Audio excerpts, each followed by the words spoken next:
আজকে আমি বানাবো চুলের বিনুনির মতো দেখতে দারুণ মজাদার একটি স্ন্যাক্স। প্রথমে নিয়ে নিয়েছি ময়দা, তার মধ্যে দিলাম লবণ, গোলমরিচের গুঁড়ো, কালো জিরে আর 3 চামচ সাদা তেল। এরপর অল্প অল্প করে জল দিয়ে আস্তে আস্তে ভালো করে ময়দাটাকে মেখে নেবো। একদম শক্তভাবেই ময়দাটাকে মেখে নিতে হবে। এরপর ময়দার ডোয়ের উপর দিয়ে দেবো সাদা তেল আর এটাকে 20 মিনিটের জন্য রেস্টে রেখে দেবো। 20-25 মিনিট পর রেস্ট থেকে তুলে 3টে ময়দার একদম ছোট ছোট লেচি বানিয়ে নিয়ে তার উপর দিয়ে ছড়িয়ে দেবো চালের গুঁড়ো। এরপর চালের গুঁড়ো সহযোগে হাতের সাহায্যেই 3টে লম্বা লম্বা আকারের ময়দার লেচিগুলোকে বানিয়ে নেব। এরপর চুলে যেরকম 3টে পোর্শন করে বিনুনি করা হয় সেরকম 3টে পোর্শন নিয়ে বিনুনি করে নেব।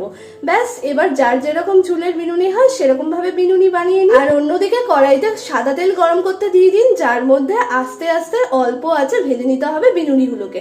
দুদিক লাল হয়ে ভাজা হয়ে গেলে ব্যাস রেডি। ওদিকে লবণ লঙ্কার গুঁড়ো ছড়িয়ে কেচাপ দিয়ে সার্ভ করুন। আর সাবস্ক্রাইব করতে একদম ভুলবেন না।